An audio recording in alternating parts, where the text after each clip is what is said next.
Brooklyn गोलीबारी में 8 लोग भगदड़ में जख्मी हुए हैं, जबकि 5 लोग फायरिंग और धमाके में घायल हुए हैं। 13 घायलों को अस्पताल में लेकर जाया गया है, जहां पर उनका इलाज चल रहा है। ब्रुकलिन के 36 स्ट्रीट सबवे स्टेशन पर फायरिंग की ये बड़ी जानकारी सामने आई है। गैस मास्क पहनकर हमलावर वहां पर पहुंचे हुए थे। संदिग्धों ने गैस मास्क पहनकर रखा हुआ था। कंस्ट्रक्शन कंपनी के कपड़ों में ये लोग वहां पर पहुंचे हुए थे। सुबह 8:30 बजे ये फायरिंग हुई है। वहां पर ब्रुकलिन से मैनहट्टन की ट्रेन सेवा को पूरी तरह से रोक दिया गया है और इसी के साथ बहुत सारे सवाल इस हमले को लेकर चारों तरफ अफरा तफरी का आलम इस वक्त देखने को मिल रहा है। और यकीनन अमेरिका में सुरक्षा के हालांकि कड़े इंतजाम रहते हैं, लेकिन उसके बावजूद आखिर कैसे हमलावरों ने हमला करने में कामयाबी हासिल कर ली, ये अपने आप में बड़ा सवाल इस वक्त खड़ा हो रहा है। ये दोनों तस्वीरें एक बार फिर से जरा आपको वो तस्वीर भी दिखाते हैं जब वहां पर लगातार सायरन की आवाज बजने लगी। कड़ी सुरक्षा व्यवस्था वहां पर की गई। जैसे ये खबर सामने आई, जरा सुनते हैं। न्यूयॉर्क में मेट्रो स्टेशन में जब फायरिंग की गई, उसके बाद वहां पर किस तरह से अफरा तफरी का आलम पैदा हो गया, ये तस्वीरें आपके सामने हैं।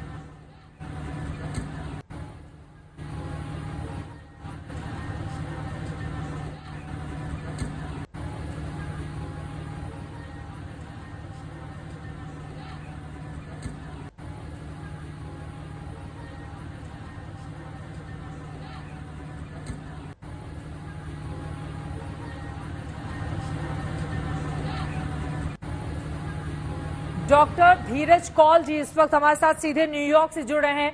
डॉक्टर धीरज, किस तरह की जानकारी देंगे हमारे दर्शकों को? अफरा तफरी का माहौल इस वक्त वहां पर पैदा हुआ है, हम देख पा रहे हैं। बड़ा यह हमला है, संदिग्ध कौन थे, क्या वो पकड़ में आए हैं, ग्राउंड से किस तरह की जानकारी मिल रही है जिसके बारे में आप हमारे दर्शकों को बताएंगे? नमस्कार, thank you for having me on the show. ये बहुत ही दुखद घटना है। देखिए, जो एवेन्यू 4th एवेन्यू है ब्रुकलिन का, एक बहुत ही बिजी हब है और सुबह 8:26 पे ये हुआ और तकरीबन 13 लोग अभी तक पता लग रहा है कि घायल हुए हैं और बिल्कुल पीक आवर्स पे इसको पकड़ा, मतलब ये डिटेक्शन हुआ है। और तकरीबन 4 एक्सप्लोडेड डिवाइसेस भी अलग अलग जगहों पे पाए गए हैं। ये लोन वुल इफेक्ट नहीं लगता। एक आदमी जिन्होंने फायरिंग की, उन्होंने एक स्मोकिंग डिवाइस या अगर आप बोले तो स्मोक ग्रेनेड का यूज करते हुए मेट्रो स्टेशन के अंदर किया ताकि धुआं फैले और उसके बाद अंधाधुंध लोगों पे फायरिंग की। अभी तक जो प्रिलिमिनरी डाटा आ रहा है, 13 कंफर्म्ड इंजर्स हैं और तकरीबन 3 से 5 लोग बहुत क्रिटिकली इंजर्ड हैं। जो दूसरे डिवाइसेस हैं, अभी तक 4 डिवाइसेस का हमें पता लगा है। और NYPD जो वर्ल्ड की one of the most efficient और लार्जेस्ट पुलिस डिपार्टमेंट है, बहुत ही मुस्तैदी से उसने पूरे एरिया को कॉर्डन कर दिया है, सील कर दिया है। ट्रेन्स जो D, N और R ट्रेन्स हैं, जो बहुत बड़ा ट्रैफिक के साथ मैनहट्टन जाती हैं और क्वींस और अलग एरियाज को लिंक करती हैं, मैनहट्टन की आप समझिए लाइफ लाइन है, उसको ब्लॉक कर दिया गया है। काफी डिसरप्शन आया है। लेकिन अभी फोकस यही है कि जो प्रिलिमिनरी हमें अभी पता लगा है वो मेल है, तकरीबन 5 feet 5 inch, 180 to 190 pound, African American. इसके अलावा भी कई लोगों के इन्वॉल्व होने की अंदेशा जताया जा रहा है, क्योंकि लोन वुल्फ इफेक्ट होना इसमें बड़ा मुश्किल है कि इतने अच्छे तरीके से ऑर्केस्ट्रेटेड एक सिंगल आदमी कर ले, 4 डिवाइस भी रखे, स्मोक ग्रेनेड भी यूज करे, फायरिंग भी करे और एस्केप करने के लिए भी भागे। लेकिन गुड न्यूज ये है कि चप्पे चप्पे पे CCTV कैमरास लगे हैं जो हाई डेफिनेशन है और बहुत एक्टिव है। तो police is working very hard और 8:26 पे ये हुआ और अभी विदिन 2 आवर्स, 2 घंटे से कम के अंदर भी ये चीज हो चुकी है। और मैं उस स्टेशन पे बहुत बारी जाता हूँ और वहां पे हॉस्पिटल पे I used to work very close. Good news ये है कि वहां पे 4 बड़े बड़े हॉस्पिटल बहुत क्लोज बाय हैं और इन पेशेंट्स को ICU और क्रिटिकल केयर और ER ले जाया जा रहा है बहुत तेजी से।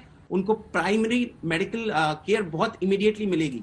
ये एक अच्छी जानकारी आप दे रहे हैं कि जितने भी लोग घायल हुए हैं, नजदीकी वहां पर कई सारे अस्पताल हैं, सभी को तुरंत वहां से रेस्क्यू करके अस्पताल में लेकर जाया गया है।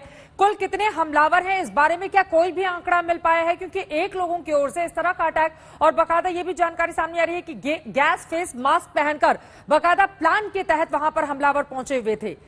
उनके कुल आंकड़े क्या 2 लोग थे, कितने लोग थे, इस बारे में क्या जानकारी देंगे आप हमें? आपने बिल्कुल सही पिन पॉइंट किया। देखिए, जिस पर्सन ने उसको एक्सप्लोड किया, जिसे एक तरीके का आप स्मोक ग्रेनेड या स्मोक डिवाइस बोलिए, उन्होंने खुद भी एक प्रोटेक्टिव मास्क डाला था। पूरी प्लानिंग के साथ गए थे और अलग अलग स्टेशंस के बाहर अनएक्सप्लोडेड डिवाइसेस जो मिले हैं उनका टाइमर्स था, कईयों पे ये एक्सपेक्टेड है, तो मास कैजुअलिटीज करने के प्लान से गए थे। और जब अंदर गए तो ऑटोमेटिक राइफल की भी संभावना है कि उसको भी यूज करते हुए फायरिंग किया गया है। और फायर टू किल, मतलब मैक्सिमम डैमेज, ऐसे नहीं कि लोगों के पैरों पे गोली मारी गई हो, फायर टू किल। और अभी बोलना प्रिलिमिनरी होगा कि कितनी कैजुअलिटीज एंटिसिपेटेड है या हो रही हैं, क्योंकि इसका कंफर्म डाटा नहीं है, लेकिन अभी तक एक आदमी को आइडेंटिफाई किया है। पर एनवाईटीपीडी के अकॉर्डिंग, जो उनके डिटेक्टिव्स हैं उसके अकॉर्डिंगली कई सारे लोगों का इन्वॉल्वमेंट होने की इसमें एंटिसिपेशन है। इसीलिए पूरे एरिया को कॉर्डन डाउन करके उसे man Hunt, massive man Hunt launch हो चुका है ब्रुकलिन, मैनहट्टन, क्वींस के बरोज के अंदर, क्योंकि न्यूयॉर्क में 5 बरोज हैं, तो ब्रुकलिन के साथ लगने वाला क्वींस और उसके ऊपर मैनहट्टन, इस एरिया को कॉर्डन डाउन करके पूरा खंगाला जा रहा है इस समय। ठीक है, मैं लौटूंगी आपके पास। जरा आप न्यूयॉर्क पुलिस की ओर से जो बयान सामने रखा गया है वो हम अपने दर्शकों को दिखा रहे हैं, और आपको ये भी बताते चले कि न्यूयॉर्क में स्टेशन पर इस समय कोई सक्रिय विस्फोटक नहीं है। न्यूयॉर्क पुलिस की ओर से ये बड़ी जानकारी दी गई है, न्यूयॉर्क की गवर्नर की ओर से भी जानकारी दी गई है, वो भी टीवी स्क्रीन पर लगातार हम दिखा रहे हैं। फिलहाल 5 लोगों को गोली लगी है, कुल 13 लोग जख्मी बताए जा रहे हैं। ये जो बड़ी जानकारी निकलकर इस वक्त सामने आई है। डॉक्टर धीरज, क्या ये एक आतंकवादी हमला है? इस बारे में कोई भी जानकारी निकलकर सामने आई है न्यूयॉर्क प्रशासन की ओर से? इस बारे में कुछ भी कंफर्मेशन? जी हाँ, ये आपने बहुत अच्छा सवाल पूछा है। वो सबसे बड़ा उनके लिए कंसर्न है, क्योंकि पिछले 2 सालों से यहाँ पे इंटेलिजेंस था कि कुछ ना कुछ ऐसा करने की, एक धर्म विशेष के कट्टरपंथ के लोगों के द्वारा करने की कुछ एंटिसिपेशन है, जिसकी मद्देनजर रखते हुए पुलिस डिपार्टमेंट बहुत चौकन्ना है, इंटेलिजेंस बहुत चौकन्नी है। लेकिन ये इसको रूल आउट करना इस समय बहुत मुश्किल होगा।